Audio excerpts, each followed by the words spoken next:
Yes, these protesters keep on rolling. They've had threats of arrest. There have been threats of force. There has been a lethal force deployed in a protest at Mandalay at the weekend. But the demonstrators are out there again today, and the symbolism of this multi-ethnic rally is very important because the whole country of Myanmar is multi-ethnic. The central cities of Yangon and Mandalay and Naypyidaw, they're primarily sort of Burmese ethnicity, but around the country there are a wide mosaic of ethnic groups, and several of them have fought long-running insurgencies against the central authorities in Myanmar, and many of those have come out now and said they are not supporting this coup. They'd signed a ceasefire previously with the military, but they've come out and said they're going to support the opposition and support the civil disobedience movement, which are the strikes and the attempts to bring the economy to a halt.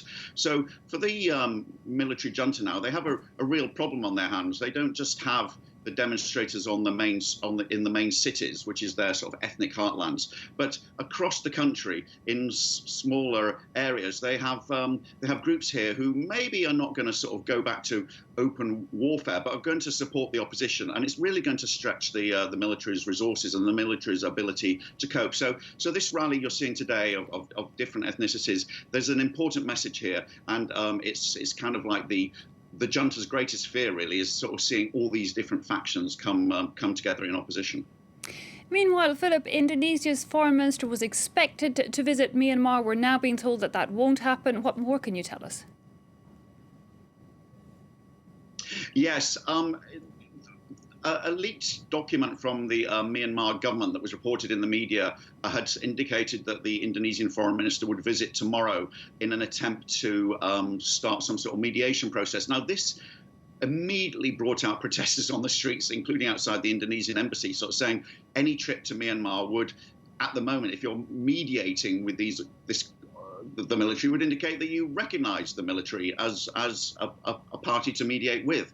The Indonesians have now said that the foreign minister won't visit. Now, she has been in Bangkok, and there are reports that 2 planes are flying in from Myanmar to one of the Bangkok airports today. We don't know. Maybe there will be parties coming in here and there'll be some behind-the-scenes talks. The international community has a real dilemma here, though, with the Myanmar authorities, the military authorities, because they've proved themselves not very interested in giving into international pressure when they ran dictatorships before. They've been sanctioned. They've had condemnation, opprobrium, and they've dealt with all that by largely ignoring it. This time round, though, maybe if some local neighbouring Southeast Asian nations can sort of talk to them and sort of start some process of talks, we don't know, but the 2 sides are so far apart in Myanmar. Basically, the military junta claims it's a legitimate government. It claims that the government of Aung San Suu Kyi was overthrown because they'd only won an election through voter fraud. And obviously, the opposition say the military junta has no place and no legitimacy. So quite where you start to bring a meeting together of those 2 sides, it's very difficult to see. But maybe there are some talks taking place behind the scenes in Bangkok today. Oh, interesting one to watch. Meanwhile, Philip, we're 3 weeks on into this coup now. Still no sign of Aung San Suu Kyi. Her party pretty quiet, or not? Well, there's certainly no sign of Aung San Suu Kyi. I mean, she has been under house arrest since February the 1st. The next sort of date in the calendar for her is March the 1st, next week, when a hearing on the 2 cases that have so far been brought against her is due to take place. These are the cases of illegal possessions of walkie-talkies and being out and about canvassing during a pandemic. So they're kind of rather tenuous, to say the least. But whether she will even appear at that hearing is quite doubtful. It will probably be done virtually. Her lawyers have not even been able to see her yet.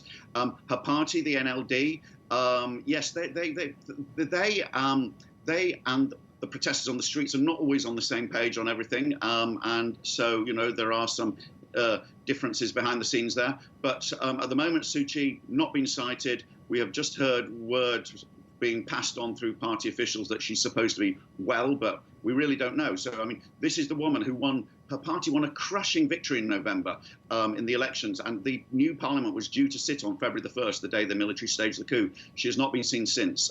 So, obviously, again, a great mystery there about, her condition.